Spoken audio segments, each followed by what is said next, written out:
महाराज जी, कलयुग के इस भयानक दौर में सच्चे संतों की पहचान कैसे करें महाराज जी? भगवान पहचान करा सकते हैं। बाहरी लक्षणों से तो नौटंकी नाटक में भी 2-4 घंटे के लिए साधु का स्वांग किया जाता है, तो सच्चा ही स्वांग करने का भाव प्रकट करते हैं तो सच्चाई तक दिखाई देता है। असलियत में भगवान के प्रति जो पूर्ण समर्पण है अंदर का, वो बाहरी किसी लक्षणों से जाना नहीं जा सकता। दाढ़ी रखा लेना, बाल रखा लेना, तिलक लगा लेना, वेश परिवर्तन करके, ये कोई साधुता का स्वरूप नहीं है। ये बाहरी रूप साधु का है, लेकिन जो साधुता के लक्षण है वो आने चाहिए। भगवान ने वर्णन किया है भागवत में, सबसे बड़ा लक्षण है मय्यासक्त मना, जिनका मन भगवान में आसक्त हो गया है, भगवान में आसक्त चित्त वाले। तितिक्षवा कारुणिका सुहृदा सर्वदेहिनाम, महान सहनशील, उमा संत के यही बड़ाई, मंद करत जो करे भलाई। जो मान अपमान में समान, दुख सुख में समान, लाभ हानि में समान, जिनके अंदर किसी भी तरह का कोई कलुष नहीं रह गया है। सड विकार जित अनघ अकामा, काम क्रोध लोभ मोह मद मत्सर जिनके ऊपर प्रभाव नहीं डाल सकते, जिनके सारे पाप नष्ट हो गए, जिनके अंदर कोई कामना नहीं, जिनका रहने के स्थान में आसक्ति नहीं, जो भगवान में आसक्त चित्त वाले हैं। अब ये सब अंदर की बातें हैं, तो बाहर कैसे बताया जा सके कि कौन सही है कौन गलत है? ये तो केवल भगवान जान सकते हैं, नहीं जान सकते। जैसे हम रो रहे हैं तो पता नहीं कौन सा चिंतन करके रो रहे हैं, लगेगा संत है रो रहे हैं तो भगवान में रो रहे हैं, लेकिन जरूरी नहीं कि वो भगवान में रो रहा हो। चर्चा भगवान की चल रही है, तो उसका अंदर का चिंतन क्या चल रहा है? वो अपने किसी दुख से दुखी होकर अंदर की किसी चिंतन से रो रहा। तो ये बाहरी बातें किसी भी तरह प्रमाणित नहीं की जा सकती, लेकिन भगवान जानते हैं। तो हमें लगता है कि भगवान से प्रार्थना करें कि आप अपने जो निज संत जन हैं उनसे मिला दो, तो वो मिला देंगे। जब द्रवहि दीन दयालु राघो, तो साधु संगति पाइए। कई बार सही मार्ग में चलते हुए भी फिसलन हो जाती है, मतलब सही है लेकिन गलती हो गई है, तो लोग उसे कह सकते हैं कि साधु नहीं है, लेकिन ऐसा नहीं। वो सही है, वो सही मार्ग में चल रहा है, लेकिन फिसल गया। और एक होता है दंभ करके नाटक करके साधु का भेष रखना, वो तो पापमय है। लेकिन एक होता है कि सही है, 100% वो सही है, सही मार्ग में चल रहा है, पर फिसल गया संग दोष से, किसी दोष से फिसल गया, और वो फिर संभलेगा फिर चलेगा। लेकिन उसकी फिसलन को देख करके उसको कहा जा सकता है कि असली साधु नहीं है। पर ऐसा नहीं है, पर ऐसा नहीं है। वो संत है, वो भगवान के मार्ग का प्रतीक है, पर चूक हो गई। एक होती चूक होना, और एक होता है कि हम चूका ही चूक है, दोनों को हम पहचान नहीं सकते। जिसका समाज और एकांत दोनों उज्जवल हों, वो भगवान का प्रेमी संत होता है। उसके लिए चाहे वो अकेला हो चाहे 1000 के बीच में बैठा हो, उसमें कोई अंतर बनावट नहीं होती। तो भगवान के लीला कथा में प्रेम होना, भगवान के नाम में प्रेम होना, भगवान के चरणों में प्रेम होना, सबको भगवत स्वरूप समझना, दुख सुख सहना, मान अपमान सहना, ये सब संतों के जीवन में है। पर बाहरी लक्षणों से हम कैसे पहचान सकते हैं? हमें तो एक भी लक्षण बाहरी से नहीं लगता कि साधु की पहचान की जा सके। क्यों? नौटंकी नाटक में भी तो लोग हमसे बढ़िया दाढ़ी लगा लेते हैं, हमसे बढ़िया बाल बना, तो नकली नहीं लगा लेते। तो हमें लगता है कि भगवान ही मिलावे सच्चे संत से। तो जैसे हीरे बोरियों में नहीं होते, हीरे बोरियों में नहीं होते कि बोले बोरी काहे की लदी है, बोले हीरो की नहीं, ऐसे ही नहीं। वो तो कहीं ऐसे होते, ऐसे हंस जो होते हैं ना, हंसों की ऐसे जमात नहीं होती कि ऐसे बिरले, ऐसे जो संत होते हैं ना, बिरले होते। कोई एक पाव भगत जी मिली।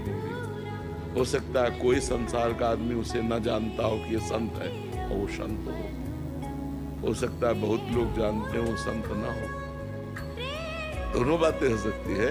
हो सकता है कोई नहीं जानता उसे, ऐसे पागल सा पड़ा है, ऐसे वो भगवान का प्रेमी संत हो सकता है हजारों लोग जानते हैं लेकिन वो साधुता ना हो। तो हमें तो लगता है इसका फाइनल भगवान ही कर सकते हैं कि संत कौन है और असंत कौन है। सच्चा संत भगवान जानते हैं और वही मिला सकते हैं।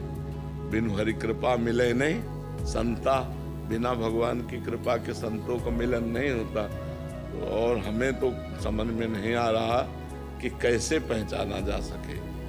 हृदय कंचन कामिनी कीर्ति में लगा हुआ है तो भगवान का, तो इसीलिए हमें लगता है कि सच्चे संत की लिखा है देवर्षि नारद जी ने, महासंगस्तु दुर्लभो, महान पुरुषों का संतों का संग दुर्लभ है।